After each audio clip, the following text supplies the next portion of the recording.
You've seen the headlines like subdivisions could be halted, running dry, Arizona's groundwater crisis. I've actually had people who wanted to relocate to Phoenix tell me that they changed their minds due to our water crisis. So, is it an actual crisis? Are we on the brink of running out of water? Should you not move here due to a lack of water? Today, I'm giving you all of the facts and insights into Arizona's water. Let's get into it.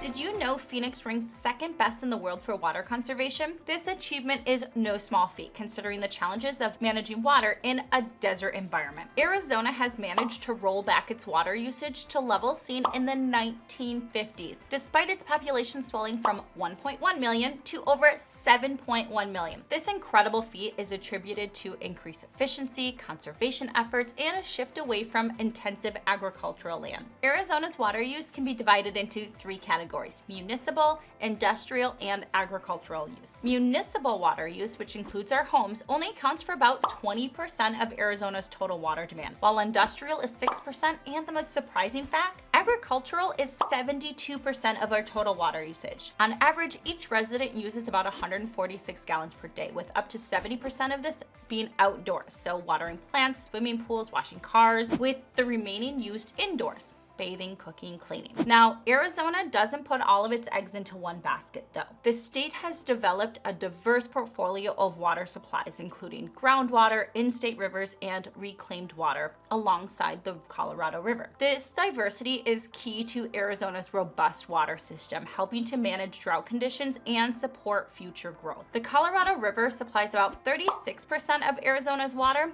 Other water sources come from groundwater, which is at about 41%, in-state rivers is at 18%, and reclaimed water is 5%. The two largest water supply reservoirs in the United States are part of the Colorado River system: Lake Mead at the Arizona-Nevada border and Lake Powell at the Arizona-Utah border. These two reservoirs are linked by the Colorado River through the Grand Canyon and provide about 90% of the system's storage capacity, supplying 7 states and Mexico with water. The Colorado River supplies about 36% of Arizona's water. It's interesting to note the contrast with neighboring states. Nevada relies on it for 100% of its water, California for 60%, and Colorado for 30 to 40%. So now that you know the facts about where our water is coming from and how much is being used, what are some of the common reasons I hear people blame for our water shortage?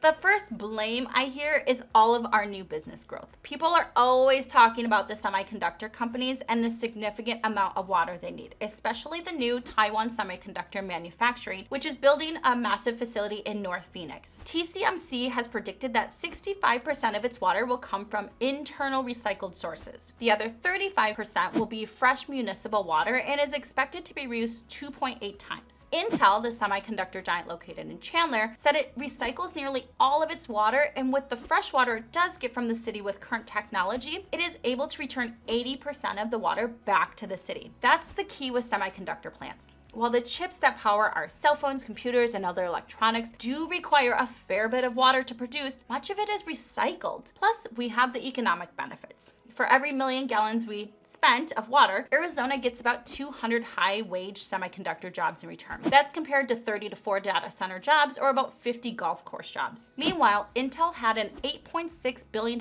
impact on Arizona's gross domestic product in 2019, directly employing more than 10,000 and supporting another 58,000 jobs. TSMC is expected to generate $38.2 billion in taxes revenue statewide over 20 years, with 1,900 employees at its first fab when it opens.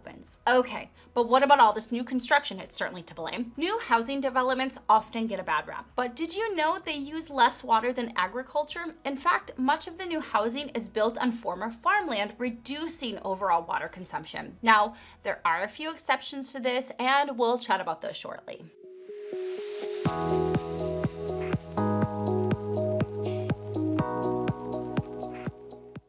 Okay, that's all great, Heidi, but what are the real issues then? Based on the seminars I've attended and news I've read, it's two parts: agriculture's water use and the impact of climate change. Agriculture is a vital part of Arizona's economy and heritage, yet it accounts for a significant portion of the state's water consumption. This sector's reliance on water is juxtaposed against the backdrop of an increasingly arid climate, putting additional strain on Arizona's water resources. Recent observations have also shown promising snowpack levels, a crucial source for the Colorado River, which in turn is a lifeline for Arizona. However, the challenge doesn't stop at snowfall. Higher temperatures are leading to a more rapid evaporation before this precious water can even reach the Colorado River. Additionally, years of drought have left the ground parched, absorbing much of the runoff that would otherwise contribute to the river's flow. This double-edged sword of climate change, so hotter temperatures and a drier landscape, exacerbates the water scarcity issue. The snowpack that does make it into the Colorado River is just simply not enough to offset the increased demand and the diminished supply.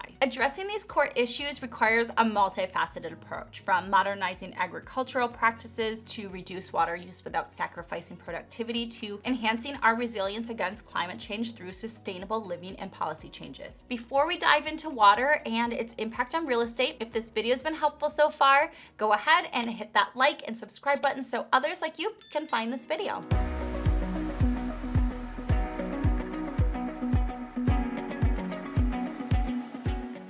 So what does this all mean for real estate in Arizona? Should you actually cancel your move? Not so fast. Let's talk about the critical aspect that intertwines water management with real estate in Arizona: the Assured Water Supply Program. In Arizona, the connection between water and real estate is governed by a forward-thinking policy known as the Assured Water Supply Program. This initiative ensures that cities already built, like Phoenix, have a 100-year supply of groundwater. Now, remember, this doesn't even account for other water sources that further bolster the state's water security. Phoenix is a prime example, with 80,000 lots currently being developed under this AWS certificate, guaranteeing a rolling 100-year water supply. This certificate program rigorously evaluates the availability of a 100-year water supply, taking into current and future demands as well as growth projections. In 2011, this designation was reconfirmed, affirming that Phoenix maintains sufficient water supplies serving existing customers and all anticipated growth through at least the year 2025, which was the furthest date considered by the state at that time. However, it is important to note that not all areas have the same level of water assurance. For instance, while 92% of Queen Creek has the Assured Water Certificate, certain areas of Queen Creek and other cities like Buckeye present a different picture. Now, all existing homes and businesses in Buckeye do have a 100-year AWS issued by the Arizona Department of Water Resources. Queen Creek stands out with 10,000 lots already holding these certificates and ready for development. Buckeye, on the other hand, has almost a decade's worth of unbuilt single-family homes with these crucial water assurances. So our growth is not slowing down anytime soon, but there are some areas that don't have these certificates. Okay, but what about those other exceptions I mentioned earlier? While Arizona's Assured Water Supply Program has paved the way for sustainable growth in many areas, there are notable exceptions facing unique challenges. Let's dive into the situations in Rio Verde, Prescott, and the massive planned community of Superstition Vista and Apache Junction. These areas represent the complexity of managing water resources among rapid expansion. Unlike developments on former farmland, which typically have existing water rights, new communities like Superstition Vista and Apache Junction are starting from scratch. Estimated to eventually house 1 million people, Superstition Vista's development isn't replacing farmland, making water procurement a significant hurdle. The challenge is more pronounced in places like Prescott and Rio Verde, where water sources are already under strain. These communities have grown rapidly, outpacing the establishment of robust water management solutions that are seen in other parts of the state. In Rio Verde, for example, tensions have risen over water rights and access, highlighting the need for comprehensive planning and negotiation to secure water for the future. The scenarios in Rio Verde, Prescott, and Apache Junction just underscore a critical aspect of Arizona's water and real estate equation: the need for forward-thinking, sustainable water management strategies that can adapt to unique challenges of each community. So what can you do before buying a home in Arizona? You are in luck. There is actually a website from the Arizona Department of Water Resources that you can type in the address to ensure it has an Assured Water Certificate. I've linked it below. I would especially recommend this if you're looking to move in the more outskirts area like Buckeye, Rio Verde, or Apache Junction. And keep in mind, If the home is already built in one of the major cities, think Phoenix, Chandler, Mesa, Scottsdale, Tempe, there will be adequate supply for at least the next 100 years.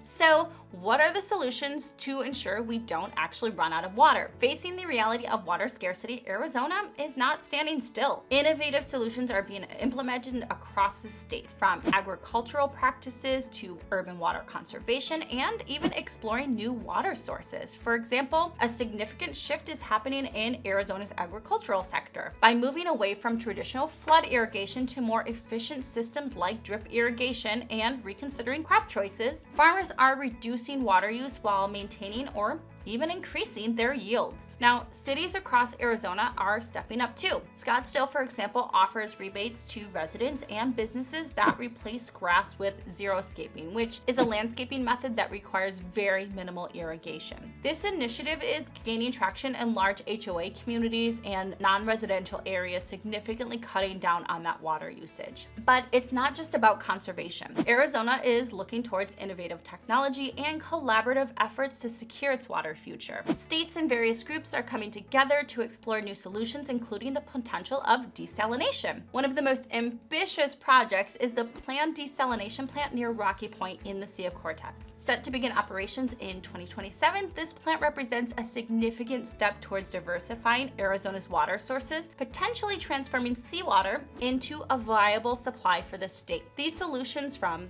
urban water conservation efforts to the exploration of desalination and efficient agricultural practices, really showcase Arizona's proactive approach to addressing these water challenges. It's a comprehensive strategy that combines the immediate actions with long-term planning. As we've chatted today, Arizona's water crisis is a complex challenge met with equally complex solutions. Arizona does have a significant water challenge, but it's not on the brink of running out of water. While the challenges absolutely must be addressed, there are solutions and regulatory measures designed to ensure a sustainable water supply for residents and businesses for generations to come. It is crucial to understand that the water supply issue is not uniform across the state. While some areas on the outskirts of Phoenix may be experiencing water scarcity, it is not the case for the entire region. I hope this gives you some peace of mind as you decide if Arizona is the right move for you. If you're thinking about making a move to Arizona, or if you have any questions about what it's like to live here, don't hesitate to reach out. Go ahead and shoot me a text, give me a call, or book a chat. All of my contact info is below. And remember, please like, share, and subscribe for more content about living in Arizona. Until next time.